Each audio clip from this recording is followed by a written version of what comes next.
Hi guys, welcome back to the channel. So, in today's video, we're talking about pastry. We're talking about the importance of checking your labels before you buy the pastry. And of course, we're talking about the importance of knowing how to make it yourself. I've already done a video on the channel showing you how to make a short crust pastry, which consists of only 3 ingredients. We have flour, we have butter or lard, and we have water. That's that, 3 ingredients. Here in front of me, I have a leading brand short crust pastry, ready rolled. And it has far more than 3 ingredients, and one of them is rather shocking. Something I really don't expect to be in my pastry, nor that I want it to be in my pastry. So, looking through the ingredients list here, we have wheat flour, in brackets, contains calcium carbonate, iron, niacin, and thiamine. You've got vegetable oils and fats, you've got palm oil and rapeseed oil. We've got water, we've got sugar, salt, lemon juice concentrate, the deactivated yeast emulsifier, natural flavorings, acidity regulator, and color. And the worst one is, okay, you ready for this one? It contains alcohol.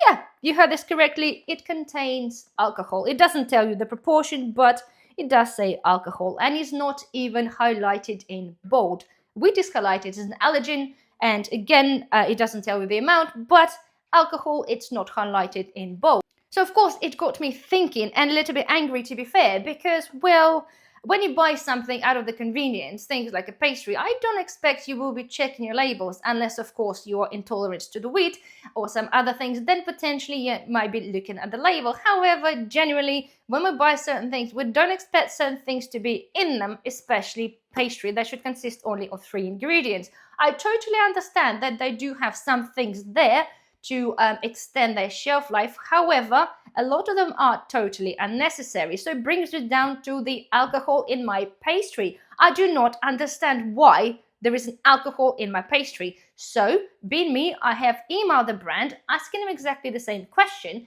In fact, asking them what type of alcohol it is and why exactly is it in my pastry. So, of course, I had the response, and given that, the response came within a day, which is absolutely amazing.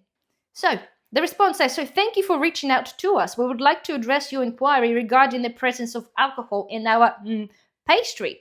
So please be advised that the minimum quantity of alcohol in this product is added to the dough to maintain its shelf life.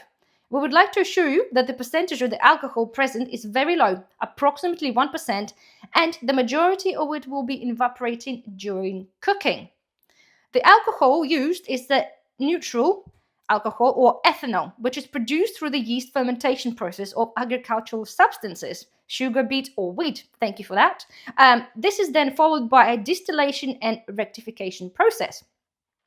Should you prefer to avoid products containing alcohol, we recommend our frozen short crust sheets or all butter range, which currently do not contain any form of alcohol. Well, that sounds a teeny bit patronizing. If you want to avoid alcohol, then maybe buy a different range. Well, how about if I want to avoid alcohol, you just don't put this in my bloody pastry?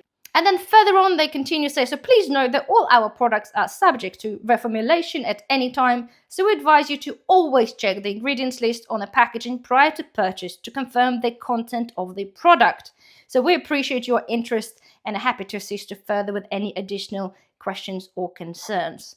Well, what do you think of that then?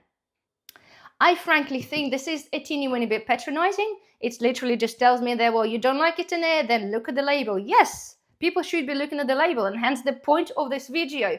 Whatever you buy, you have to check on the label. First of all, talking about the alcohol and, in fact, ethanol, and the fact it's actually 1%. So, to be fair, right, I can't actually giggle. I'm giggling this because I think it's absolutely ridiculous, okay? The pastry contains of butter, which is fat, and the flour and a little bit of water. That pastry, like your butter, can sit in the fridge for quite a long period of time, and you can even freeze that. You do not need to add alcohol for the pastry to sit there for a prolonged period of time, okay? Those things, nonetheless, don't particularly have that long of a date anyway. I think they approximately have about a week or so. But the main concerning thing is, well, that those kind of pastries, or in fact, the short crust pastry, doesn't even need to have part of the yeast, because she's talking about it's, this got a dried yeast, deactivated yeast in here. This pastry is not that kind of pastry. It's not a pizza dough pastry. This is a short crust pastry. it does not meant to have yeast or in fact alcohol inside it. So the total idea of what you think you are getting is a short crust pastry. This is totally not. This is pretty much borderlining on just a normal pizza-based pastry and not a short crust. But the whole fact that they still have an audacity to say, well, you know, if you don't like alcohol in your dough, then please check the ingredients before buying this. I think this is absolute rubbish. But nonetheless, this is what industry is now all about. You have to be super careful of what you're buying and actually do check the labels.